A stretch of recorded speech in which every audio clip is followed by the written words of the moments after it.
Hi everyone, good morning and thank you for joining us here on Up with KREM. I'm Tim Pham. We also want to welcome you in if you're streaming us on KREM 2+. Well, let's help you prepare for this Wednesday. Meteorologist Thomas Patrick talking about today's forecast, but also Thomas, you're calling for a weather impact alert for Friday morning. Good morning. Yeah, good morning, Tim. And by this Friday, it will mark for the first time in literally 3 weeks since we got any precipitation. That's right, the last time it even snowed was on January 10th.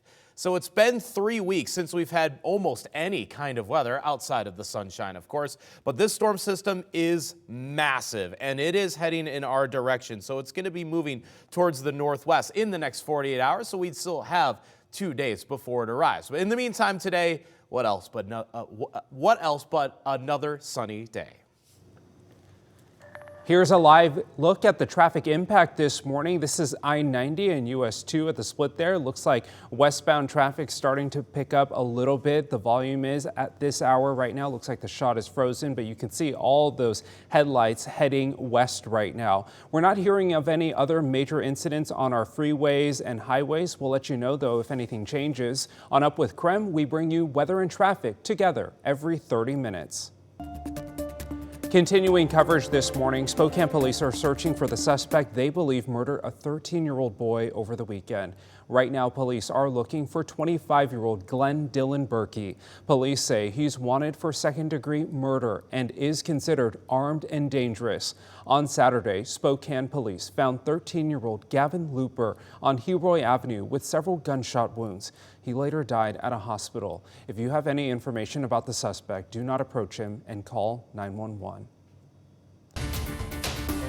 A live look at the White House at 6:03. New this morning, President Donald Trump's administration offered buyouts to federal employees who do not want to return to the office full time. The move is a part of Elon Musk's Department of Government Efficiency efforts to slash payroll and build a workforce loyal to the president's priorities.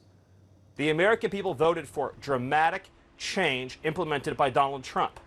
So it is essential for him to get control of government. Workers who decide to leave by February 6th can keep all pay and benefits through the end of September. The federal government employed more than 3 million people as of November of last year. The American Federation of Government Employees Union responded to Trump's email saying it should not be viewed as voluntary buyouts, but rather pressuring workers not considered loyal to the new administration to vacate their jobs. Meanwhile, a federal judge has put the Trump administration's temporary freeze on most federal assistance on hold.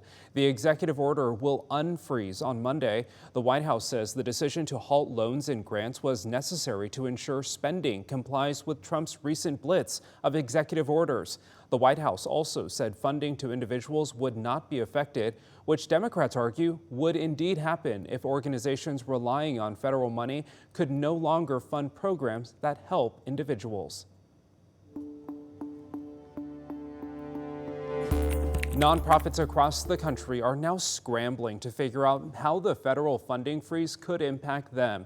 World Relief Spokane helps immigrants and refugees in Spokane. They say 85% of their funding comes from federal grants. Now staff and clients are unsure of what comes next. Try to give them some assurance, but I have nothing. I don't know what's happening. I don't know for sure what the last executive order means. Spokane County could also be affected. Officials are concerned about the $44 million for wildfire recovery they just received weeks ago from the U.S. Department of Housing and Urban Development. Meanwhile, in King County, a nonprofit says they are worried President Trump's funding freeze could endanger victims of domestic violence. LifeWire is the state's leading provider of shelter and services for domestic violence survivors. Their resources make it possible for survivors to flee violent partners. Nearly half of the nonprofit's funding comes from federal aid. In any given year, we are reaching thousands of people. We are providing direct service housing to hundreds.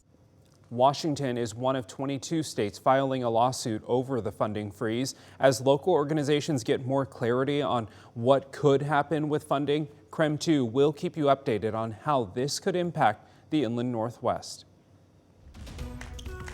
To the hardwood now, the Gonzaga men's basketball team won a key game last night. They demolished the Oregon State Beavers 98-50. Head coach Mark Few says it all started with the defense. Oh, it was great. I mean, we were all over the place, played with great energy, great spirit, great fire. Guys were covering for each other. I mean, it was one of our better, if not our best, defensive effort of the year. Okay, up next is the big one. Gonzaga visits St. Mary's on Saturday night, a rivalry game, of course. Tip-off in that heavyweight bout is set for 8 p.m.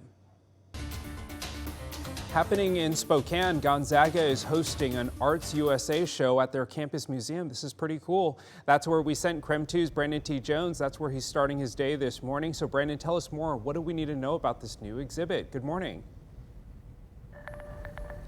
Good morning, Tim. Well, what you really need to know is that you got to come in and check this out for yourself. And someone who really knows everything about this, of course, though, is Dr. Paul Monaguera. He is the director and, of course, working here at the Junt Museum of this. I mean, it's been a beautiful experience so far this morning. And I just want to say thank you for allowing me to be here with you this morning. Welcome. There's so much to see, and we've been seeing a little bit of everything, and this right here behind us now is what the American Farm Experience? Sure.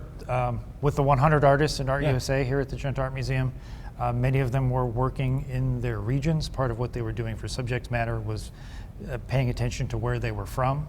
And so we've got sections dealing with social realism, the American city, scenes of everyday life, but there is an entire section here behind us dealing with the American farm.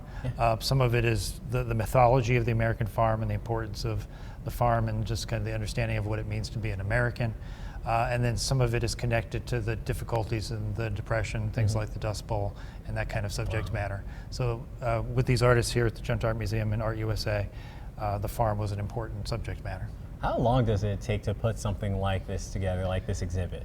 So this exhibition started as an idea about 6-7 years ago. Wow. So it's been a process. Oh my gosh. Well, what's it like seeing it come to fruition then? It's a little strange to finally have it after you've been working on something like an exhibition like this here at the Junt Art Museum for so long, that to actually see it on display is fun. But then the thing about an exhibition is that it always ends.